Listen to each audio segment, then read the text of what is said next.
Bonjour, je suis Honoré de Sumo.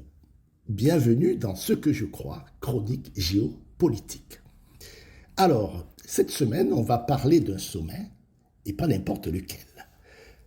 Celui où la France reconnaît enfin qu'elle a perdu.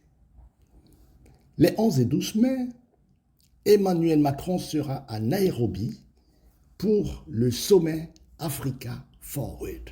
Nairobi, pas Dakar, pas Abidjan, pas Yaoundé, Nairobi au Kenya, pays anglophone. Pour la première fois dans l'histoire des sommets France-Afrique, Paris choisit un co-hôte qui ne parle pas français. Ça vous dit quelque chose? Moi, ça me dit tout.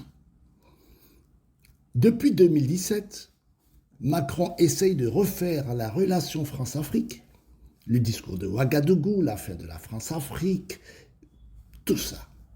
8 ans plus tard, bilan, le Mali a viré les Français. Le Burkina Faso a viré les Français. Le Niger a viré les Français. Le Tchad met fin à l'accord de défense historique et nous voyons la Centrafrique préférer Wagner. La France a perdu le Sahel complètement, militairement, politiquement, symboliquement. Et maintenant, elle organise son sommet à Nairobi. Regardez bien le message. Pourquoi Nairobi? Parce que Paris n'a plus de capitale francophone où organiser ce genre de sommet sans risquer l'humiliation. À Dakar, le nouveau président Bassirou Diomaye Faye n'est pas tout à fait un fan de Macron. À Abidjan, l'ambiance est tendue depuis les dernières élections. À Brazzaville ou Yaoundé, trop de casseroles, trop de dossiers compromettants. Alors on va au Kenya, un pays qui n'a jamais été une colonie française, un pays qui n'a aucune dette historique envers Paris, un pays qui regarde plutôt vers l'Est, vers la Chine, vers le Golfe. William Ruto, le président kényan, ce n'est pas un client de la France, c'est un pragmatique qui joue sur tous les tableaux. Et c'est exactement pour ça que Macron le choisit. Parce qu'un anglophone, ça fait moderne, ça fait nouveau partenariat. Traduction, la France a tellement perdu en francophonie qu'elle frappe à la porte de l'anglophonie. Regardez le programme. Innovation, croissance, entrepreneuriat, jeunesse.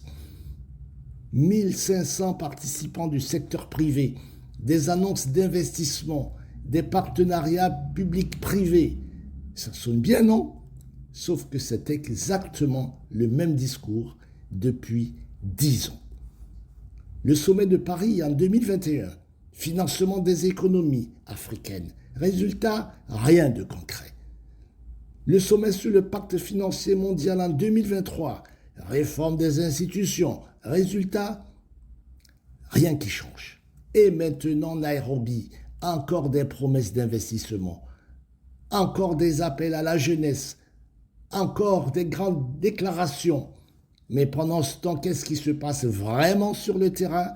La Russie construit des oléoducs en Afrique centrale, la Chine finance les ports et les trains, la Turquie multiplie les accords commerciaux, les Émirats prennent des parts dans les infrastructures stratégiques.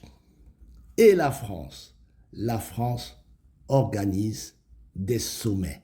Ce sommet de Nairobi, ce n'est pas un partenariat renouvelé, c'est un aveu d'échec.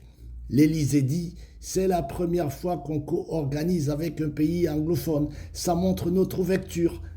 Moi, je traduis autrement. Quand tu as perdu chez tes anciens clients, tu vas mendier chez les clients des autres. Parce que c'est bien de cela qu'il s'agit.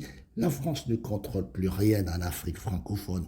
Alors elle essaye de se refaire une image ailleurs, avec des pays qui n'ont jamais eu besoin d'elle, des pays qui ont d'autres partenaires, d'autres options, d'autres tutelles, si on veut être honnête. Et le plus drôle, si on peut dire, c'est que les dirigeants africains ont parfaitement compris le jeu. Ils viennent au sommet, ils écoutent les discours, ils signent des déclarations d'intention et après, ils rentrent chez eux et continuent de faire leurs vraies affaires avec Pékin, Moscou, Ankara, Abu Dhabi. Ce qui se passe à Nairobi, c'est un symptôme.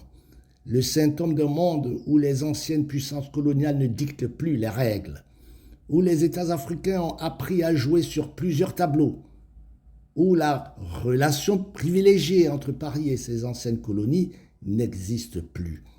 La France parle de partenariat d'égal à égal, mais un partenariat d'égal à égal, ça veut dire que l'autre peut dire non, que l'autre peut choisir quelqu'un d'autre. Et c'est exactement ce qui se passe. Le Mali a choisi la Russie, le Congo discute avec Moscou, le Cameroun regarde du côté de Saint-Pétersbourg, et la France, elle va à Nairobi supplier le Kenya de la prendre au sérieux. Alors oui, il y aura de belles images, des poignées de main, des communiqués conjoints. On nous dira que c'est historique, que c'est un tournant. Moi je vous dis, regardez les faits.